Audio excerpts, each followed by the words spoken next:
Excellent. Well, thank you so much for the invitation again. I'm very passionate about this topic, and there are so many things that I would like to present, but I don't have enough time. So what I'm going to do is to try to just focus on those that are very interactive exercises to make it reflect on the things that we are doing in the Sustainable Supply Chain Lab at MIT. This is also very important because usually compared to other colleagues that are actually doing great work on trying to focus on how to reduce the hot spots in the supply chain, which is typical, right? Like for instance, you focus on transportation by looking at electric vehicles, or you focus on manufacturing by looking at the different materials and processes. The way that I approach sustainability in this concept of logistics and supply chain management has to do with the decisions. And that's quite relevant. This is similar to probably compare with a failure in the liver, for instance. I do not wish this to anyone.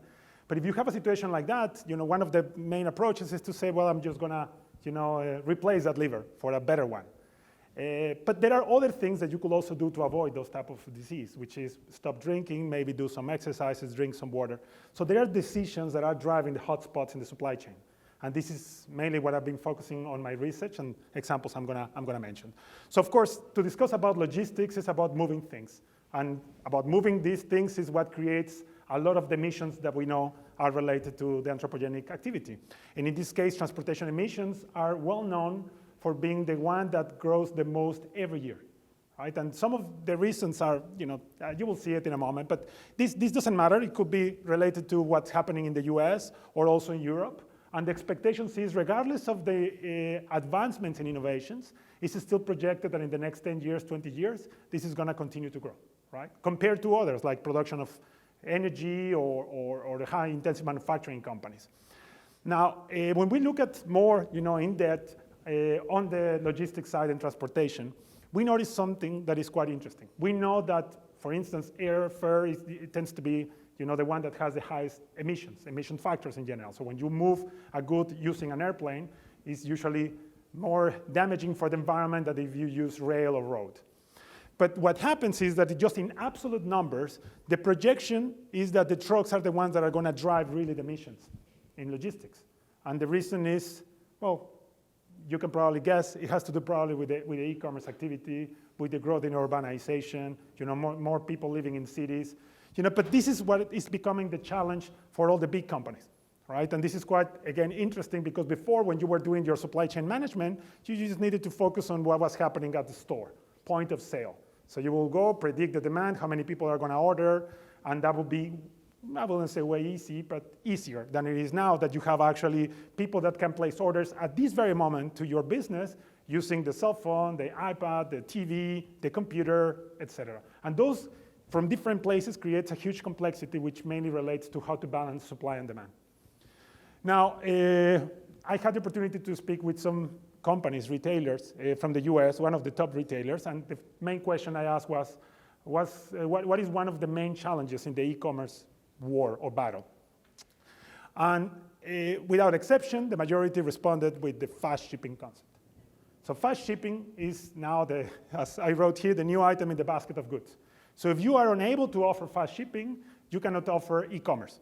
And this is what is happening. Of course, with the pandemic, we saw different things and delays, but considering that in the future, things are gonna stabilize in a way, this becomes really a challenge. As you know, this started a couple of years ago when Amazon launched, in April 2019, the same day delivery, then less than a month, Walmart.com, then later Target. And this is not happening, or didn't happen only in the US, but also happened in the rest of the world. So all the companies started pushing in Europe, in Latin America, in Asia, how to do and define a new strategy in the supply chain that could actually respond fast to orders of the customers.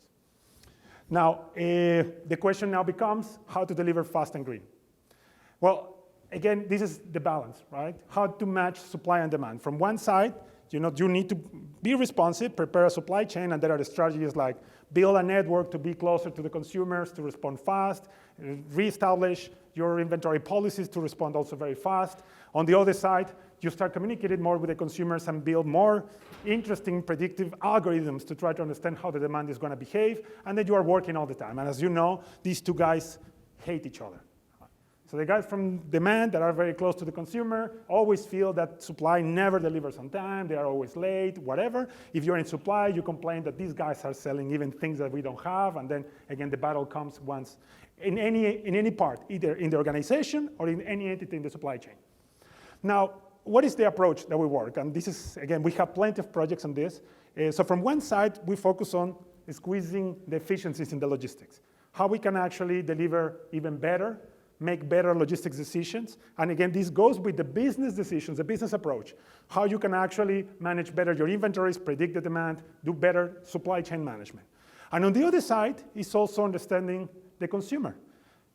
By understanding the consumer, we may actually gain some more time to deliver, which in turn also increases the supply capacity. Having more time, it's more time also to do better planning. So we'll show you some examples from one and the other, and now this is the interactive part that I wanted to do with you.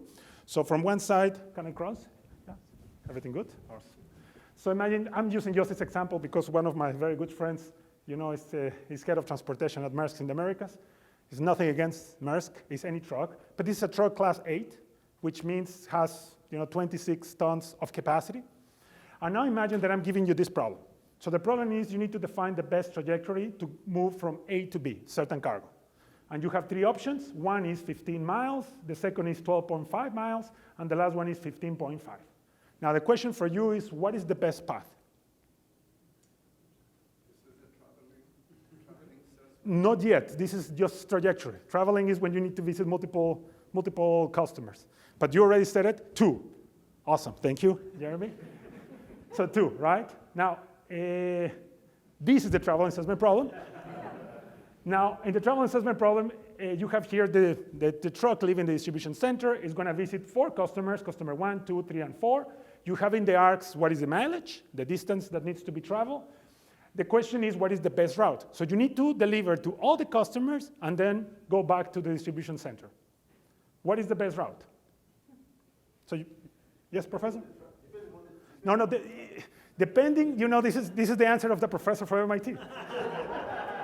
So you are not allowed to say it depends. You need to commit. What's your solution? So first option, I go here and here, right? Second? Well, the other way, right? So you go. In general, there is an intuition that if you cross, the lines, this is like the Ghostbusters. You should never do it, right? You know that every time that I say this joke to my students, nobody gets it, because I guess they are very young. But you should never do it. If you do it, it means that you are having inefficiencies in the distance travel, right? And all the algorithms are trying to do something like this. But that's interesting, right? I asked 2 times, what is the best path, what is the best route, right? And you gave me a solution. What was your solution? Why did you choose that one? Shortest. And what about you? Same approach, right? But notice that I said what is the best, right? And in our mind, we have like that one that is the shorter distance should be the best in terms of cost. Otherwise, we wouldn't do it. And believe me, I've done this exercise with the 70 top logistics companies in the US, and all of them agree with you. So you are ready to take a logistics position in these companies. But now let's reflect a little bit on the cost. The transport cost has actually 3 main components. One is related to the fixed cost. So whatever you have to pay because of the maintenance, the insurance, depreciation, but this is fixed. Regardless of what you are doing with the fleet, you have certain expenses. The second is the driver. So you pay, some wage, could be fixed, could be variable, could be per hour, but there is another chunk. And the third one is actually fuel consumption. Notice that none of them are actually distance. So you don't pay per distance unless you are in the highway and need to pay the toll. But there is an intuition that by looking at the distance, you can get a proxy of how this is going to affect the transportation cost. Now, when we are in the delivery operation, meaning your truck already has left the depot, then everything is about fuel consumption. The majority of the cost is represented by the fuel consumption. Now, the good news, fuel consumption is the one that creates the carbon emissions in transportation activity. Now, if you focus on reducing the carbon footprint, by default, you're going to also focus on reducing fuel consumption, which in turn also represents one of the main costs in transportation activity. Now, let me send you back to a more realistic setting. Forgot to mention something. This is the 26-ton truck. It's almost fully loaded, and you need to deliver 9 tons in the first customer, 10 tons in customer 2, 2 tons here, and 2 tons here. Now, this is more realistic. What's the best route? C2, C1, and then we go here, and then, be ready? We cross, right? So my colleagues from OR Center, they will fire me immediately.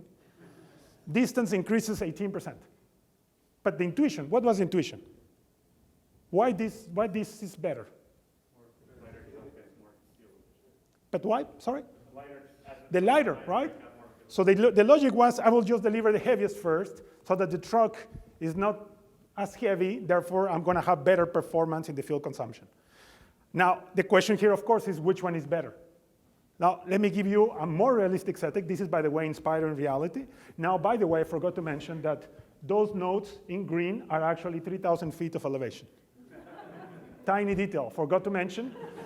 So now you have, every time that you move between nodes, same color is flat. If you go from the blue to the green, it's uphill. And if you go to the green to blue, it's downhill. Yes? Is it in Peru? It's in Medellin, in Colombia. But this is very realistic. Huh? Now, you have the grades there, the degrees. What's the best route? Come on, you know it. I'm surprised. It depends. They have to go up and down again. It depends. It's only for the professor. When you go straight from C3 to C2, we have it going up and down again. Okay, but now you're trying to follow an intuition in which you say, I don't want to take, look at this, right? We know that for sure this is not the best because we are almost fully loaded and we are delivering, there in the steepest street, 4.5. That's horrible. Actually, the emissions there is almost to the optimal solution of this. And notice that this is the closest customer with the heaviest demand. Now, the best is actually here. And could be that the other solution is better than the previous one that we had. But you take now the 2.25 gradient. And then you deliver here flat, come back here, and then 2 crosses. Distance increases 24%. But guess what? More than 20% of reduction in fuel consumption. And this is where the audience says, whoa. Now, you're connected. But this is actually quite impressive, right? In just a small setting, you actually are capable to observe what's going on here. Now, we actually projected this in a big example. Well, first we noticed no commercial software is actually considering this. And this is actually shocking. Even if you go to Google Maps, you're going to get what's the shortest, well, the fastest, the shortest, but it's not what's the either less cost expensive or most environmentally friendly. And you see plenty of companies are using software like this, right? So we are not creating anything here. Now, when we actually did this to write a very interesting work, which sorry? What is dynamic route? Dynamic routing is when you actually can adjust the route in real time. So you receive information in real time, and you can actually adapt. Could be because there are, marches, or some streets are closed. So there's a lot of complexity in that delivery, and there are certain software that allows to have a loop to close. So now we studied this one, the impact of topography, in this type of models, and we, among many things, we also came up with an adapted model to measure as real as possible what are the emissions associated with a transportation activity. And without, if I wouldn't show any math expression, you wouldn't believe me that I'm at MIT, so I want to impress you a little bit. But you have an expression that is fuel consumption that depends on the acceleration, the slope, the load, the speed, the distance, right? It's quite comprehensive. And now in this one, now I'm going to give you all the specifications in case you were wondering if you want to run your model very quickly in your mind. So there is a lot of information for this truck class 8. And assuming that information comes, imagine that you have it now in your mind, and I give you again the same problem. Now this is a truck, you have a model, you have the characteristics. What is the shortest path? Well, it's the same, right? I was not tricking you here. But what is the best in terms of fuel consumption? Now, Professor, if you don't mind. Awesome. Thank you so much. Thank you. That's the answer I was looking for. So it depends, right? Now, if this is flat, it's the same. Right? If it's flat, it should be this one as well, because there are no other conditions. Now, notice a couple of things. One is this is real, the optimal, 4.8 liters of diesel. This is actually the worst, right? Now, let's get back to this one, and now let me give you, the topography profiles. So for the first trajectory, you have 2.9. going up, and then 0.7 going down. The number 2 is the opposite. It's 0.7 and then 2.9. And the last one is flat. All right? Okay, so who votes, and raise your hand, please. Who votes for number 1? You vote for number 1. Awesome. What's your name? Mark. Mars? Mike. Awesome. Please leave my room. No, just kidding. Just kidding. Number 2? 2? 3? Number 3? All right. The impression of the topographic effect. And the winner, the Oscar goes to... Oh, wait, is here? First, let's give a round of applause, please. For the brave one, this was awesome. So can you explain? Yeah, because you don't use any fuel when you go down. The second one is You use less fuel. you use less, and the second one is too steep, I think. Yes. Actually save that. Awesome. So the logic, I didn't elaborate anything on going downhill. But going downhill has also an effect of saving fuel rather than going flat. Not necessarily nothing, but there is less fuel than going flat. And there is a lot of characteristics there that in this paper we have studied. What is the threshold theta angle that helps actually understand when is the same, when is better, when is not. And understanding this topographic effect, we can decide whether it's better just to go for a distance minimization approach or actually consider all this model. But look at this. This is what I love of this example. This is actually the best in terms of fuel consumption. But notice now that number 2 is actually the worst, which, by the way, was the shortest path. And this is not an exaggeration. This is just something that can happen just in a simple trajectory without even going to a travel assessment problem, which has much more complexity. So now, what I like also about this example, and these are the comparison between route 1 and 2, is that the optimal solution versus the shortest path, you actually travel more distance and you go to a higher elevation. But in fact, you actually are saving fuel consumption. Now, what we did is to build a real example, a real route for a brewery company in Mexico City. And what we did, there is a lot of work on this. We actually took all the intersections of the city, all the latitude, longitude, and elevation of each intersection of the city, estimated the topographic effect in each of the directionality of the streets, taking information from Google API, and a lot of work that actually was done by one of my students. Awesome work. And at the end, what we did is to compare what was the route they were delivering. In one of the traveling assessment problem approach, distance minimization, versus considering the fuel consumption approach of reduction when it's flat and when actually it's a topographic effect. And what you see here is the two routes. This is actually Car2DB. These are real GPS traces, and this is a real map of Mexico City. And it's hard to really notice. The differences are actually explained by those arcs that are in yellow. But the reduction that we got only in one route is actually up to 5% of fuel consumption in each of the deliveries, which for a company that spends $20, $30, $40 million a year of fuel consumption, this is a lot. But now for the environment, represents also a lot of tons of CO2 of savings. Now again, this is when the audience usually, wow, they are very excited. All right, so I understand I don't have a lot of time, right? Because I have plenty of things. 7 minutes. 7 minutes, awesome. So now, The point is, it's between here and the drink, so it's yeah, this actually, in every drink party, there is some conference, some speakers coming. I like that one. I was not invited for the drinks, but thank you for letting me know. So what I was giving you here is just a glimpse of the type of research we do. And again, this is just the one that we have at the forefront of the logistics operations. But there are others that are also related to how the demand forecast accuracy can actually impact logistics and also the environmental information, how a replenishment inventory strategy, and others, right? In this one, I was also having a couple of examples, the green vehicle assignment. And I like this example because it relates to what to do with the older trucks. Like many times you have newer fleet and many of the companies are operating trying to change the fleet every 4 or 5 years. And the assumption we have is that there is a specific type of vehicle that outperforms all the others. And you actually see, and they actually said it like that, and when the first electric vehicles came and others that were hybrid, they were saying this is the vehicle of the future. But the question is, when you look at the numbers in the website, you see certain performance that the companies are reporting, meaning those that are the manufacturers of these trucks. And they say this is the efficiencies. Once you see it in performance in the practice, it tends to be half, at least in the experiments that we saw.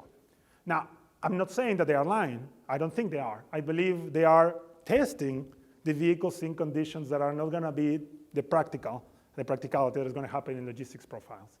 So what happens is that when you look at different conditions related to the amount of stops that you have, what is the size of the demand, what is the topographic effect, what are the speeds, it turns out that there are certain vehicles that are better than others regardless of the age that they have. And this is something that we started using geospatial analysis and some machine learning. So I have a lot of this work, and I'm happy also to share it.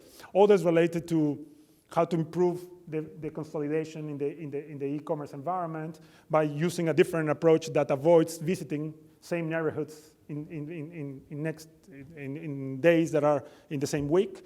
Or you actually can say, no, I will postpone those and I will wait for better consolidation. So there is a lot of work that we've done, and I didn't want to say it, but I want to go directly to one of the research projects that relates now more with the consumer.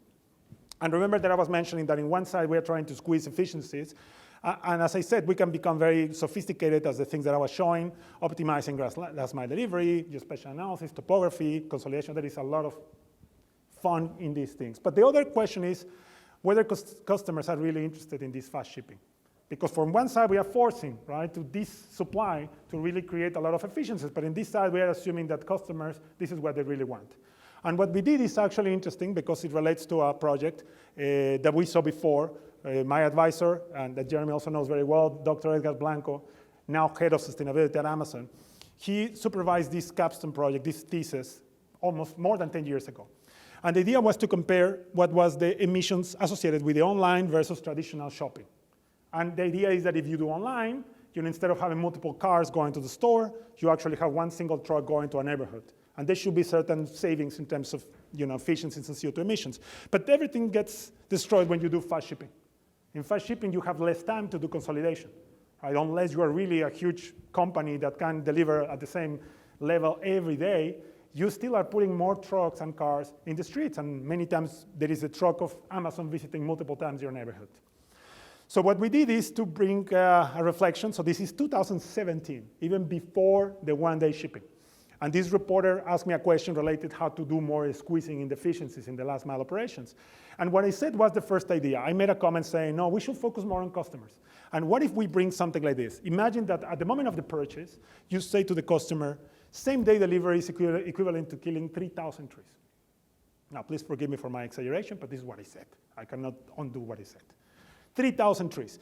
But if you wait 3 to 4 days, then that's equivalent to killing, only 10 trees. And by the way, because I'm going to save money, I'm going to put something for, some offset or help some projects, whatever, right? The question is this real or not? So once I said the quote, I couldn't say 3,000 is definite exaggeration, right? I can imagine flying for 3 different countries and whatever. But I said it. It's possible.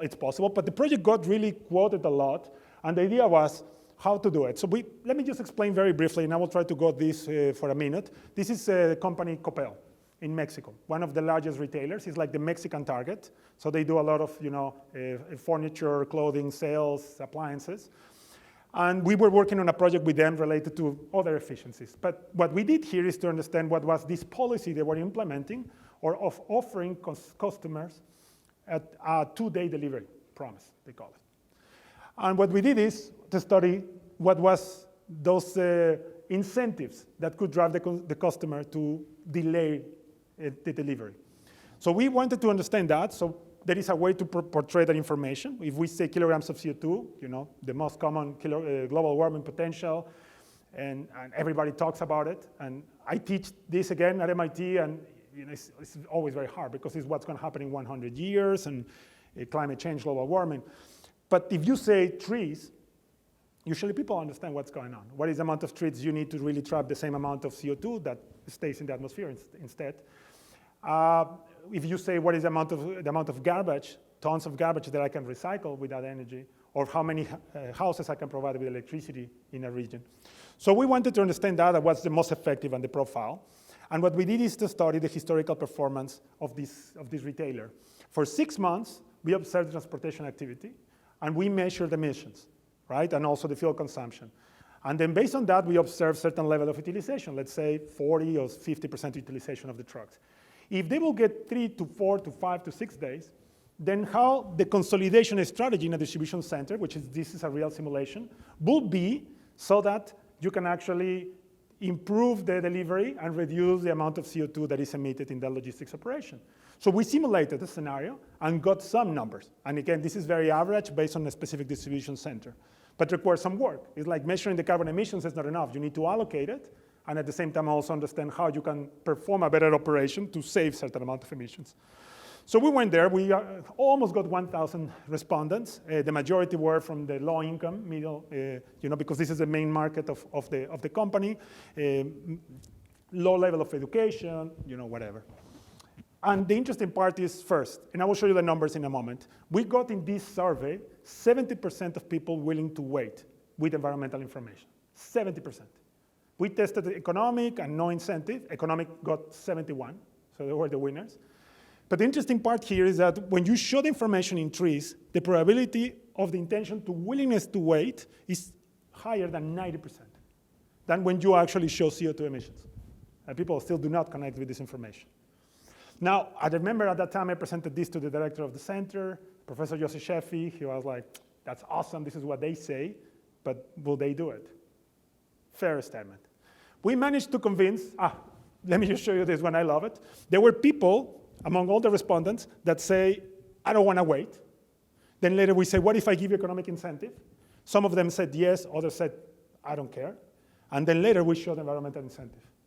And then we got, among those that didn't care about economic incentive, 28% said yes. So this is, by the way, a market that is not captured by any company, because so far everybody thinks about economic incentive. But then we went to the stores. We managed to convince the company. We went to the store, 2 cities, sent some army of students, and we did something very interesting that was featured also by CNN.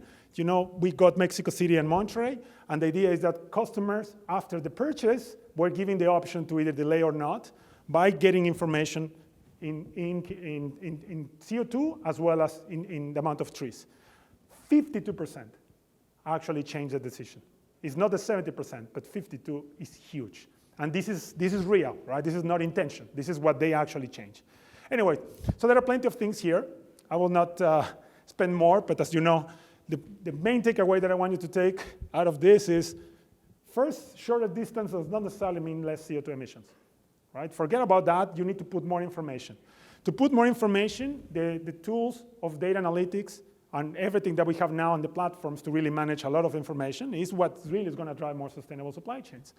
But the challenge is how to use the data. And again, I hope that with the green button, you also got the idea of balancing supply and demand, which, as you know, they hate each other. I hope that you still know these guys. OK, so thank you so much for your attention.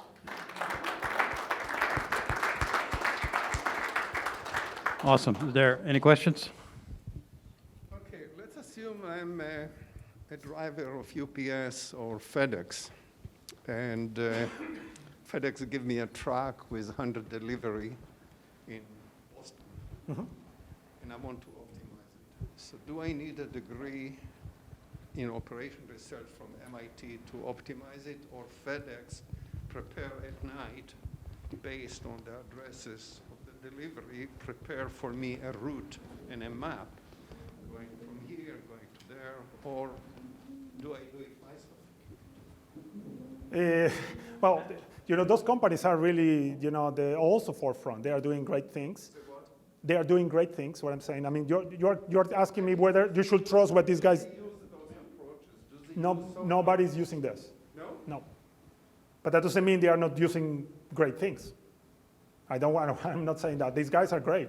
So they're doing plenty of things that you were asking about dynamic routing, and there are others. This is also important. When I mentioned the concept of the topographic effect, I don't mean forget about everything and just look at this, which is usually, one of the takeaways that I don't want you to take. In reality, there are many other factors. Increasing the distance that you travel could mean that you are delivering late to a customer. So you need to put time windows as well there. You need to have other information to really make the best decision. They're including some, but for the different conditions of cities that particularly have like topographic conditions that are hilly, at this point there are no, to the best of my knowledge, any company, nor the ones that you're mentioning or any other, that are actually including this in their logistics decisions. So UPS and FedEx and all of this Amazon, there are huge unsatisfied demand for your work, for your software. I hope so. I hope that these guys are sponsoring me very soon. I'd love to be your agent. Yeah, please, yeah, absolutely, I take it. Thank you.